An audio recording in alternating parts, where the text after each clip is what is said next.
With great effort, he straightens himself up in his chair, yet says nothing. He simply stares at you. A typical power play. Wait for him to speak first. Show him you've got a backbone. The one good eye of this man fills you up without even flickering. The other, his lazy eye, is constantly moving like a goldfish in a tank, grotesquely magnified by his +6 glasses. For a moment, you don't know where to look. It is unbearably humid in the trailer. Beads of sweat slide down the man's forehead. Yet, he's unperturbed, holding his own. At first, nothing happens. His face wears a wide and self-satisfied smile. Every now and then, he smacks his big lips. Like a general over his maps, he plots his moves. Judging by the way he's licking his chops, it's going to be a good one. So... Mr. Dubois, Mr. Kitsuragi, how nice that you found a moment to pay a visit to the Debardairs Union. I'm Everard Clare, head of this little operation here. Please, have a seat. The folding chair looks like a torture device. Extremely uncomfortable. You go ahead, detective. Whatever he has in store for you, it can't be good, he thinks. I'll do my best. Forget about that. What's with this Dubois stuff? You're getting some seriously bad vibes from that name. Excellent, Mr. Dubois. I can see that you're a reasonable man, and reasonable men can be of great use to one another. So tell me, how can the head of the Debardairs Union help a representative of the Revachol Citizens Militia today? The chair you're sitting on has got to be the most uncomfortable chair in the world. It's violating your backside.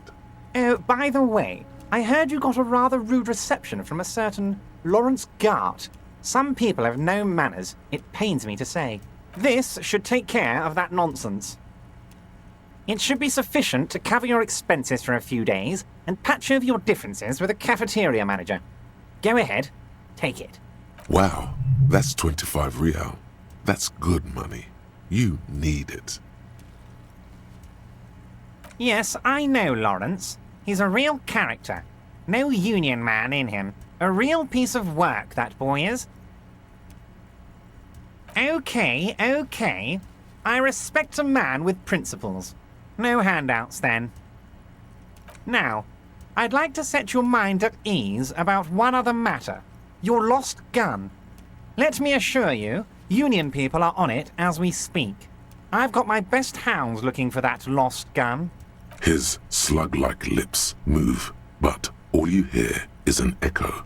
Lost gun, lost gun, lost gun. The world is swallowed by a black hole of fear. Only 2 words escape its gravitational pull. Lost and gun. Are you all right, Harry? You seem anxious. Don't be. Everything's going to be all right. It's not like you left it loaded. You didn't lose a loaded gun. Local children aren't out there playing with it right now, pointing it into their own mouths. It's in a safe place. I just know it. I have a feeling everything's going to be all right. Officer, we will deal with this later. We don't need Mr. Clare's help with this. I wouldn't be so sure about that. God, you're sweating. Your knee is jerking. You're about to cry, aren't you? You're about to cry because you lost your gun and those children are gonna shoot themselves with it. Mr. Dubois, you don't look so good. What is this, Mr. Dubois? He keeps repeating. What is he trying to pull here? You need to cool the fuck down. Chill. Mr. Dubois! Mr. Dubois! Harry! Mr. Dubois, are you okay? Can I get you a glass of water or something? Are you having some kind of medical emergency? Maybe you could use your hands somehow, in a kind of throw-in motion, like you're throwing that Mr. Dubois act right back at him. He's Mr. Dubois. What an odd demonstration of... You got me, Harry. I don't even know what. As entertaining as it was, I'm afraid we're wasting our time. And I'm an extremely busy man, as I'm sure you are too. Okay, enough. We are here to ask you some questions pertaining to a murder investigation. It is about time to stop embarrassing yourself. Questions will help you regain some of your lost dignity. What? Harry, how could you say that to me? You know I appreciate a joke as much as any jolly fat guy, but I can't take slander. Are you actually investigating this? You've hurt me, Harry. Me, a friend. But you know what? And gets over it in 2 seconds. Seems like it didn't really hurt him. I trust you, like I trust all my friends. And I know you'll never talk to me about this again, because you don't want to wound me. So do what you want, and let's change the subject. Thank you for your understanding. We will continue to do what we must. You too, Lieutenant. You know, I like you, but you never were my favorite. I'm a Harry guy. I'm Team Harry. None taken. Did we have anything else to do here, Harry? Ah, yes. Your side investigation. Thank you. You've got some spirit clearing up phony drug accusations alongside this murder. I'll talk to the mayor and see if I can get you the key to the city, Harry. Now let's talk real business. Not even a speck of anger in his voice. That's that then. Am I going to ask? Hell, Harry. You spin-kicked my strongest man in the face. I saw it from my window. Would you ask a man like that how he got into your container yard? Don't worry, Harry. Between you and me, I'm not a huge fan of his race thing, but the Union did not get where we are today by frowning on eccentricity. Anyway, I assure you, I am a very well-informed man. Information reaches me before I even get the chance to request it. Yes, your lost gun. My best men are on it. They're turning every stone, searching every playground, asking kids, grandmas, everyone. Your gun will be found, Harry. Let me assure you of that. It's just a matter of time and effort. The only way to find it seems to be working with him. He might even be holding your gun hostage. Yes, thank you for the hot tip regarding your lost gun, Harry. My men have indeed factored in that you pawned it. Now please, let the professionals do their job. Kick back, Harry, relax. I have great guys on this. You focus on what's important, building our relationship for the good of Martinez. It did not come as a surprise to him. He might actually not be bullshitting. Damn it, Harry. That's exactly what it means. I'm only kidding, of course. He is not. Of course. I understand. Oh, of course. That's your main thing here. That's why you're in Martinez. I know everything that goes on around here, and I would love to help like I'm helping you with your lost gun. I mean, it's no secret that the lynching is connected to the strike. So much to talk about. Honestly, it's been weighing on me so heavily. I understand you need to interview me. But there's a thing that's been keeping me up at night. I want to talk about the hanging. I mean, if we could just calmly talk, exchange information, we could blow this thing wide open. Yes, that sounds good. Let's do that. But I can't think straight with this thing weighing on me. You're police officers, aren't you? I have a crazy idea. You guys are basically door-opening machines, incredibly talented at opening doors. I'm not sure I understand. If you're asking us to break down someone's door, it's not going to happen. Come now. I just need you to go open a little door for me and leave it unlocked. A simple thing. Absolutely nothing shady about it. Does this jiggling ooze think he's going to use you? He's got another thing coming. Play his game, son, with your eyes peeled. He's going to slip up, and when he does, you're going to come out on top. Harry, I'm a very busy man, and more importantly, I don't have that extraordinary physique you do. You look like you could run around all day. You want to send someone a message that the police are working for you. I repeat, I'm a very, very busy man, Mr. Kitsuragi, and therefore I must occasionally enlist outside help. So what will it be, Harry? Oh, no one's. It's just a weasel. A weasel lives there. Nothing for you to worry about. A loud blabbering weasel. When weasels feel no one is watching, they start acting foolishly. Just go there, unlock the door, and leave it open. It's been such a burden on me, Harry. I just want this to be over so I can discuss business with you. Fantastic, my friend. Just let me know when it's done and we can take our friendship to the next level. You can get the key from Manana. He's down by the gates. Manana's like a free agent in the Union. Special operations. Hardened socialist. A real free thinker, too. He'll tell you precisely where the door is. One last thing, Harry. Just open the door. You don't need to go in or anything. I just want that weasel to come home and see the unlocked door. I don't know what that means, Harry, but I love it. I love your initiative. Knowing you're out there keeping things running lets me focus on the big picture stuff. Don't even tell me what was going on. Alcoholic brew? Stronger? Stopped it? Strike? I'm just going to let you surprise me, Harry. Oh, that's very nice. I haven't gotten around to her yet. I'm very, very busy, you see. I hope you're getting along. One thing I want to make very clear, Harry, is that this is not some kind of union versus corporation situation. Everyone is just pals here. We're all trying to do what's best for Martinez. Don't feel like you can't cooperate with her because you and I are such good friends and I'm helping you find your lost gun. I'm not a jealous guy. Whoa, that's so nice of him. Suspiciously nice. What do you mean, Harry? Nothing. I let him go. He's an old man, Harry. I wanted him to spend more time with his family. God knows how long he's got left.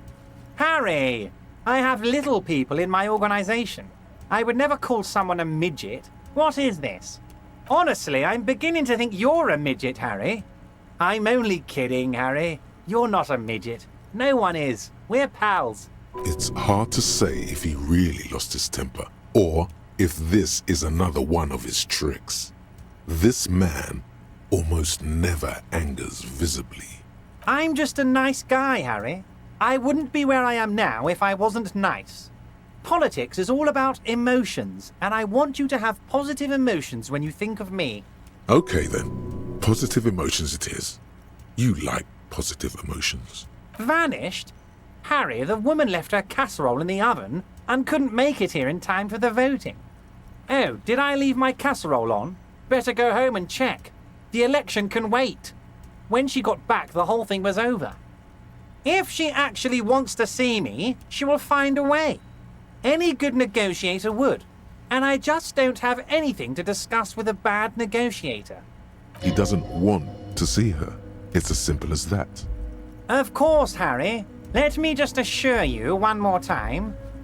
It's perfectly okay to share anything we discuss here with this Joyce. This is a completely transparent organization. I have no interest in what she is doing, but I myself have nothing to hide. Your business is your business, and I respect your privacy. Just remember, none of this is secret. Tell her about all of it. My brother's picture, my singing swordfish clock. Tell her how overweight I am and how I'm helping you find your lost gun. Tell her about everything. Everett doesn't mind. This is weird. Not nice weird, but okay. My dear Harry, there are literally millions of containers in this harbor. I couldn't possibly remember what's in all of them. Harry, you smooth-talking son of a bitch. Time is a precious resource, and I don't have enough of it to count containers with you. Smooth talking. Maybe that's the way to go about opening the container. You should at least try convincing it. You might have noticed there's one hanging on a tree behind the hostel cafeteria. Oh my. Don't take this question personally, but why would I get involved in this matter? Mr. Clare, the man was hanged with a cargo belt. A steel-reinforced cargo belt. It's safe to assume the Union had something to do with the murder. Besides, getting the body down would benefit all of us. It's a stain on the neighborhood. I can certainly see how having him up there might start affecting some real estate values. But of course, all joking aside, I am going to help you. Jean-Luc, the cop who bested you in physical combat is here, and he has a little dead body in a tree problem. Namely, he needs it to be taken down. Please extend him this courtesy. You can find Luke down at the gates, but you already knew that. Anyway, he's going to help you, now that he's back on his feet. Of course, let us dispatch with the formalities. You call me Everard, I call you Harry. That's what the hanged corpse called you. Harry. My God, so it's true. I didn't want to believe it, but you are a fantastic science fiction amnesiac cop, aren't you? What are the odds of that? I think the odds of that are very low. I assure you, there's nothing to be ashamed of, Harry. You're among friends, and the good news is, I have a big fat folder on you, Harry. I'm sure you have a lot of questions to ask. Maybe I can help you out. Don't trust him. For all you know, Dubois might be his name. You need to confirm this. I'm sure you had some concerns you thought I might be able to address. And you were probably right. I can. Are you trying to tell me you've gotten hold of some of our documents? Mr. Kitsuragi, would you mind? Me and Harry are talking about his lost identity right now. As you look at the folder, Everard covers it with his hand and pets it. He's hiding it from you because it's not a real RCM folder. It's just another one of those brown folders you saw in the file cabinet. Okay, Harry, you got me. This is from the Census Bureau, not the RCM. Those Census Bureau people are absolutely corrupt. You should do something about them. He got the name from the Census Bureau, and everything else from your actions here in Martinez. Yes, Mr. Kitsuragi from the Census Bureau. Like I said, now I'm actually a very busy man, so is there anything else I can do for you, Harry? That means he doesn't really know anything about you. A pity. The mystery of you will have to remain a mystery for the time being. Yes, that's what I said. Try to keep up, okay? Let's move on. Wait. You need this to get in and out through the gate. Here, you're one of us now. A real red and white union man. Take care, Harry.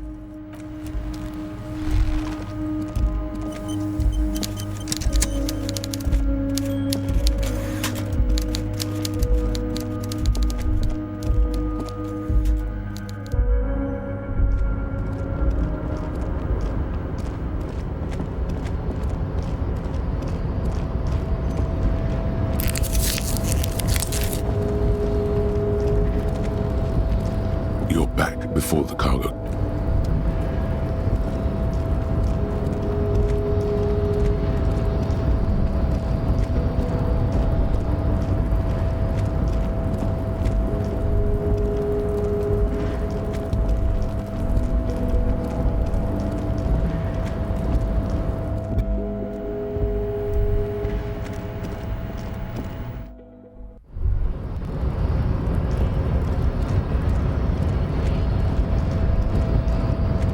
Do not presume this has drastically altered our race dynamic. Our personal dynamic has changed. A little. He means very little. So it was. You bested me in race combat to reach my superior, then had him give me an order. I salute your cunning, enemy. I will go and remove the body from the tree with my bare hands. You're so noble, Measurehead. But while I am gone, someone must stand guard on the bridge. That someone needs to be you. Both of you. That would mean you're openly showing the people that you're taking the Union's side. Yes, that is precisely what it means, homunculus. This is not going to happen any other way. This is the uncomfortable result of not taking it down ourselves. I can live with a compromise. Listen to your little friend. Babe, see that they stay here the whole time.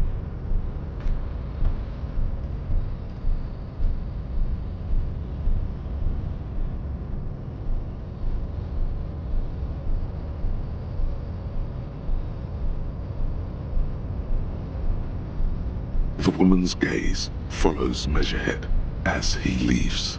So, you guys are like cops or something? Have you ever thought that maybe things should go to shit? I'm Katya, by the way. You hear that? That sound. He's breaking something.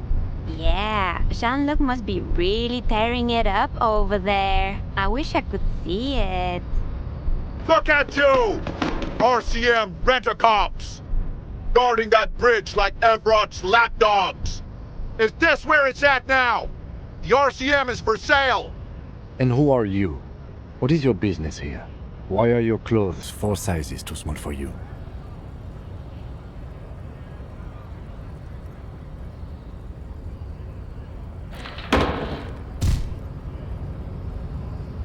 A shrill laughter interrupts you, echoing across Martinez. It's Kuno.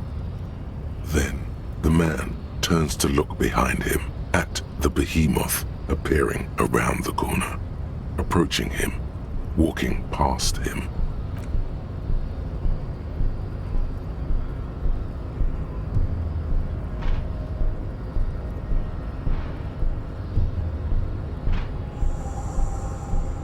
The corpse has been removed from the tree. Stand down and congratulate yourself. You have sided with Ray's victory today. And what you had to do was to become a Union man for all to see.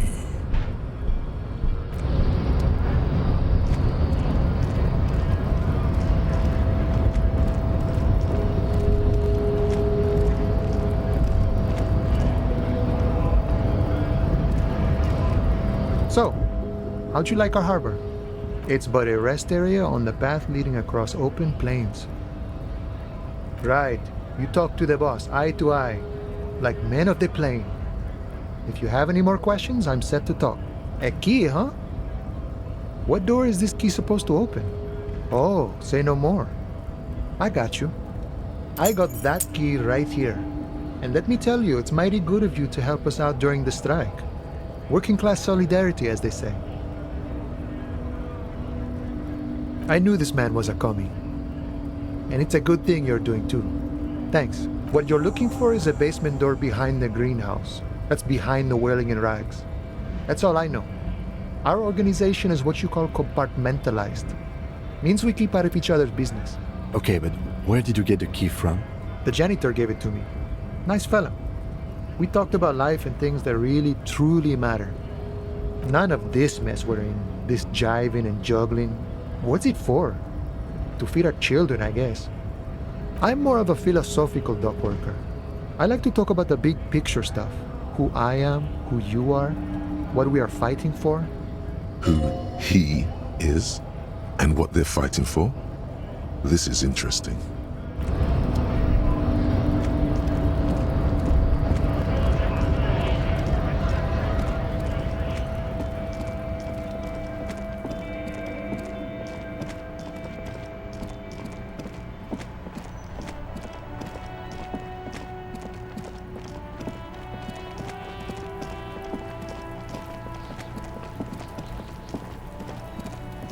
The corpse lies on the ground among the remains of an absolutely demolished pinewood branch. It's gently laid on one side. Mr. Measurehead has done a good job. Nothing is too broken or compromised. The victim is ready for a field autopsy. Yes. 1. Investigation of the scene. 2. Initial examination of the victim. 3. Field autopsy. 4. Transportation of the body to the morgue. We are on number 3. The fuck are they on about? Cop's gonna cut his shit up!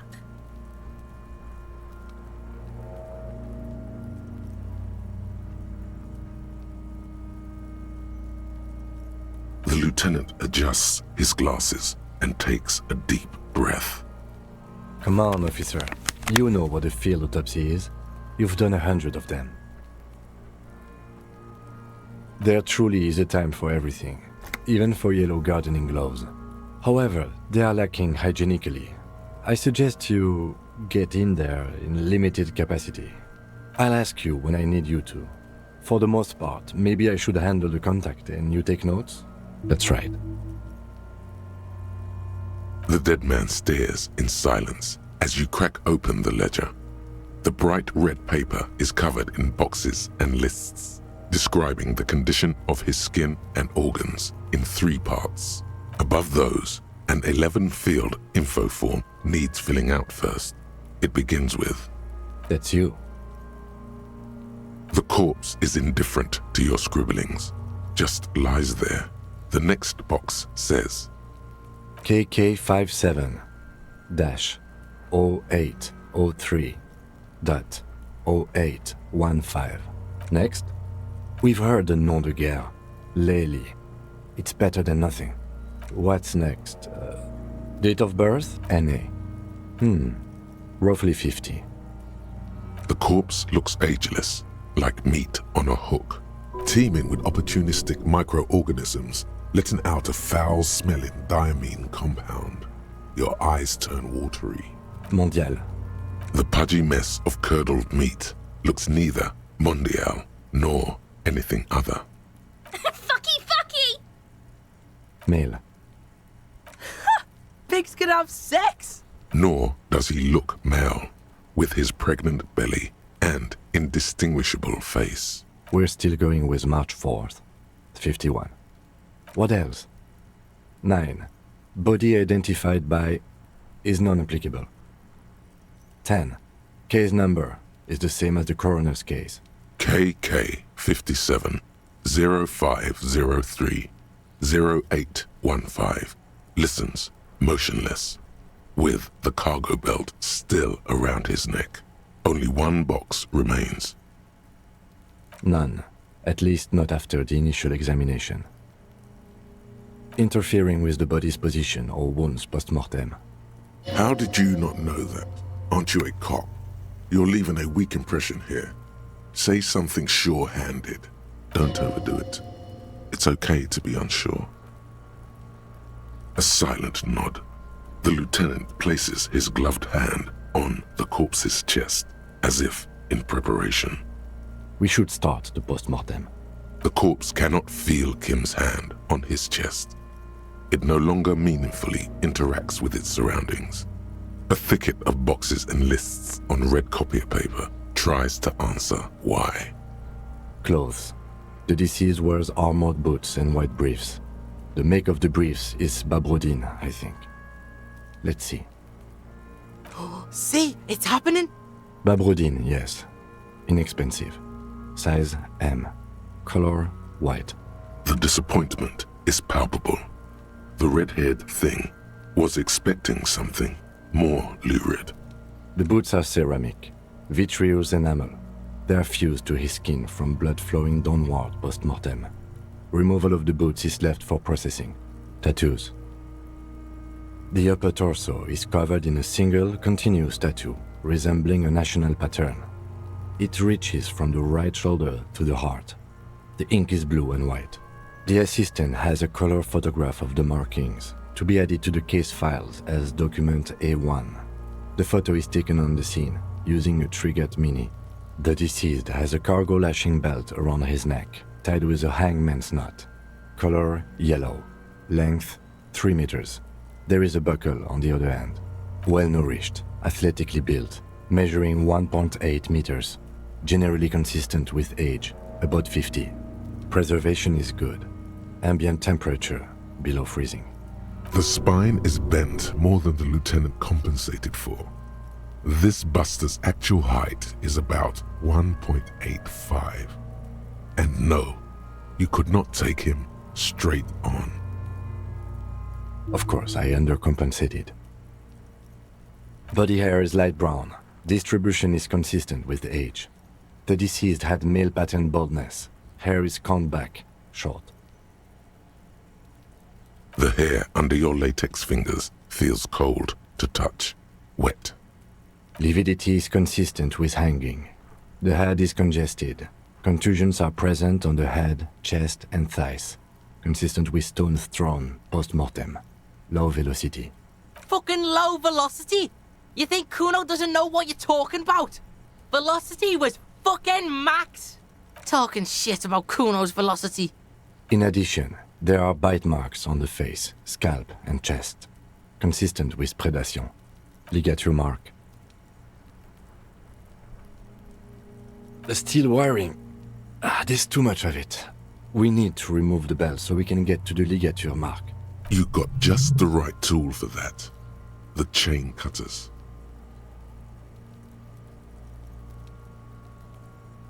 Always good to think ahead. Now, we need to cut the bell to see the ligature mark below. Carefully, with as much precision as you can. See? My pig is gonna fuck his head off. No, he ain't. Your pig's a boring fuck. After some deliberation, you sink the cutters into the knot tying the belt together. You squeeze the rubber handles together, sweat forming on your brow. Snap. The knot is slashed. Another cut and the belt falls apart like a flower bouquet, revealing the dead man's neck and the dark red ligature mark around it. The rope rises to a point, leaving a gap in the ligature mark. The suspension point is in the back of the neck. As it ought to. This is where its grip on the curdled meat is gentlest, pulling up. Hemorrhaging is observed on the skin, above and below the ligature mark. The mark is well pronounced, consistent with a drop from 1 or 1.5 meters. Chest is intact, normal contour. Abdomen is protuberant, pelvis intact, genitalia... No! Let's get out and see! I fucking knew it! This is clearly what they've been waiting for, ever since the autopsy began. The lieutenant is trying to make it as boring as possible. Genitalia is male and unremarkable. No evidence of injury. The dead man's penis is average-sized, congested from the downward collection of blood. The testicles are uneven in length, hanging underneath. The genitalia is greenish. You should touch it. Back is symmetrical and intact. Upper and lower extremities are intact, but asymmetrical. There are combat injuries on the right hand, thigh, and hip. Bullets have bitten little pieces out of him. It must have been excruciating, especially the hip. Before you is a temple of pain that knew little tenderness in life. In addition, I see smaller, residual scars, too numerous to count, covering about 30% of his skin. We have a real museum here. Of battles, wars. Last item, hands. His flesh is cold, icy. Pleased to meet you. Where are you from and what's your name? I'm only fucking with you. I know where you're from. From Cappadocia. And your name is Il Corbo. What can I do you for, Il Corbo de Cappadocia? You get me, Kobo. I feel like you were once, for tenderness and kisses yourself, but then shit went south and now you're ahead of even me on the pain front. We should do this more often. Be close like this, I mean.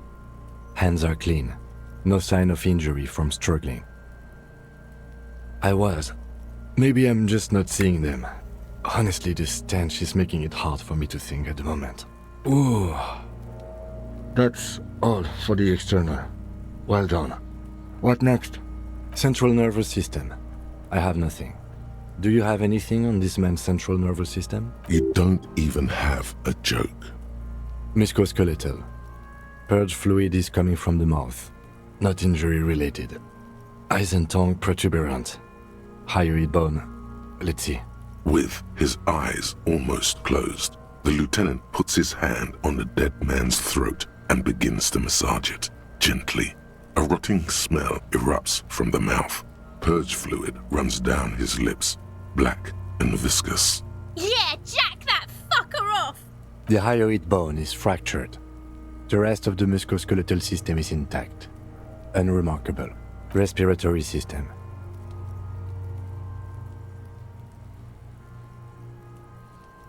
He's really doing it. The dead man's teeth cut into his gloved hands. Oral cavity shows no lesions. The victim has received dental implants, possibly after a combat wound. Mouth swollen. Hemorrhaging present in mucosa of the lips and mouth. No scream, no sigh of relief rises from the darkness inside. It's humid there. Sickly sweet air, unlike anything living. You feel like you're about to throw up again, straight in that mouth of his. No, you don't. You can keep it in. You can keep anything in. You manage to suppress the contractions trying to enter your stomach. All it takes is concentration. Through it, you see nothing but darkness. More meat and darkness. There are ancient mysteries down there, Kobo. Ask me later. Hemorrhaging present in mucus. Hepatobiliary, NA. Are you a hepatobiliary expert? Neither am I. That's it. Same for toxicology and serology, NA. Unless you have untapped reservoirs of knowledge there? Like a toxicology screening? At this stage, I doubt processing will find anything, even if he was brimming with cocaine. But still, you should add a request. Brimming with cocaine. Cardiovascular. The body exhibits heavy lividity. Blood has gathered in the hands, feet, and neck. Hypostasis is visually consistent with the hanging. Gastrointestinal. Digested semi-solid food in stomach. Voila.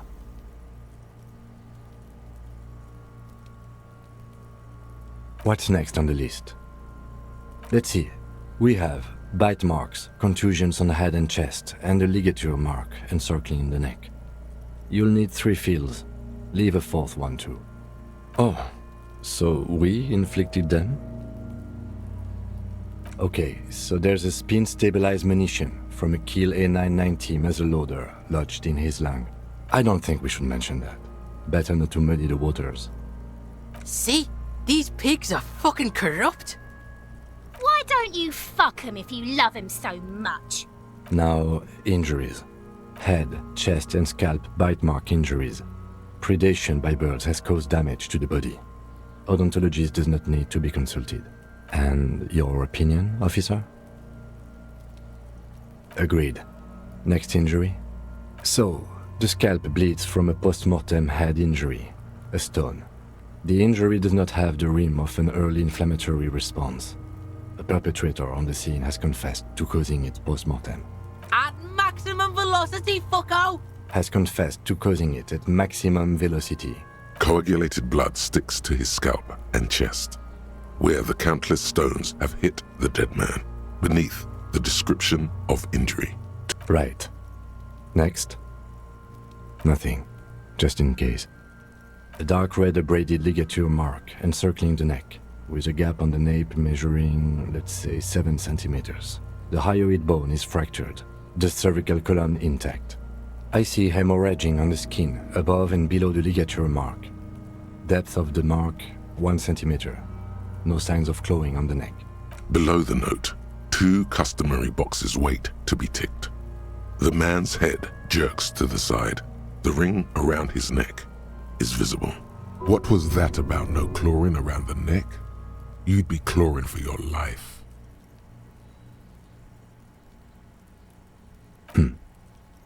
He is deep in thought, eyes fixed on the bright red ring around the dead man's neck. A column of cold air encircles you, rising slowly upward in the shape of a courtyard, bordered by cracked plaster, windows, seagulls perched on air conditioning units. A small green enclosure in the middle of a corral of tenements.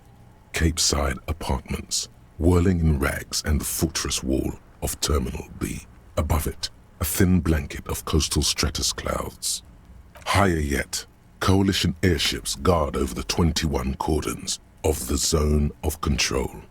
The air is crisscrossed with radio transmissions. The hair on your neck rises. You were. Why do you say that? Okay. Why don't you think it was fatal?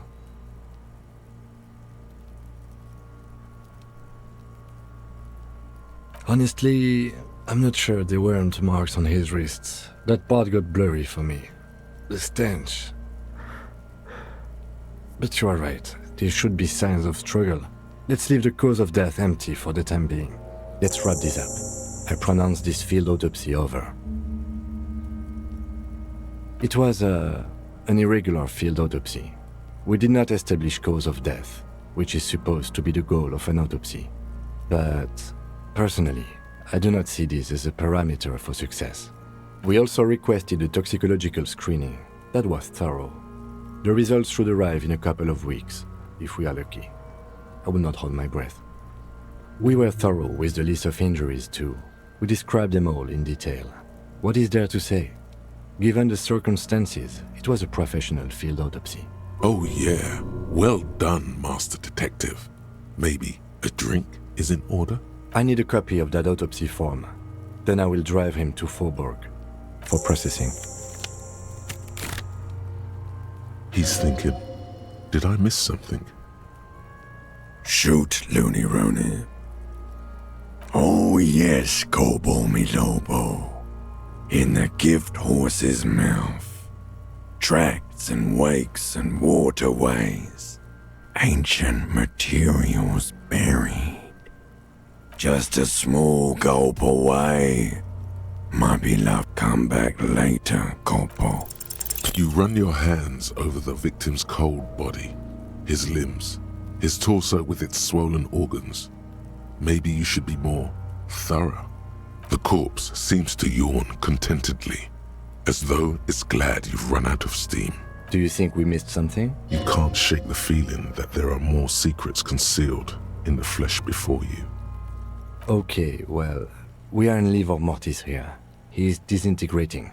We need to refrigerate the body if we want to conduct another examination, and we need to do it fast. Hey, wasn't there a giant ice bear sarcophagus below that building? Why, yes there was. It was massive. Red eyes glowing in the dark. Now, detective, I've rarely been disappointed by the size of a giant ice bear fridge, but I think we should still take a look at it first. Make sure it's big enough before we carry him over. Let's move. With every hour, whatever we are looking for in the deceased will become harder to find. Mazovian Socio-Economics. 0.000% of communism has been built. Evil child-murdering billionaires still rule the world with a shit-eating grin. All he has managed to do is make himself sad. He is starting to suspect Krasmazov fucked him over, personally, with his socio-economic theory. It has, however, made him into a very smart boy with something like a university degree in truth. Instead of building communism, he now builds a precise model of this grotesque, duplicitous world.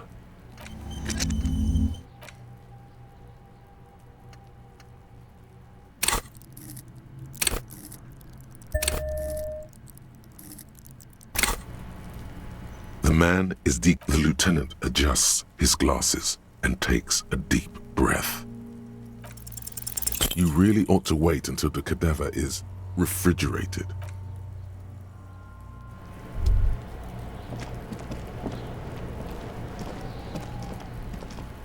There are several footprints in the mud.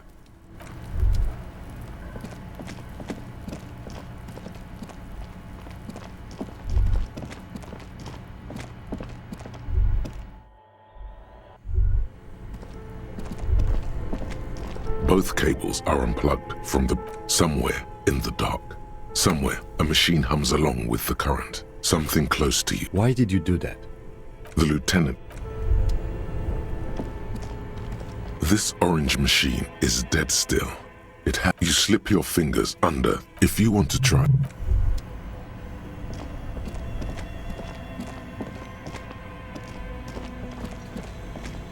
bear's eyes are still glowing red, watching over all the ice. It's certainly an eccentric choice, but it is capacious and cold enough, too. But the optics on this are awful, he thinks. We need to be as silent as we can. Shall we go and get the body, then? I'll take the head, you take the feet.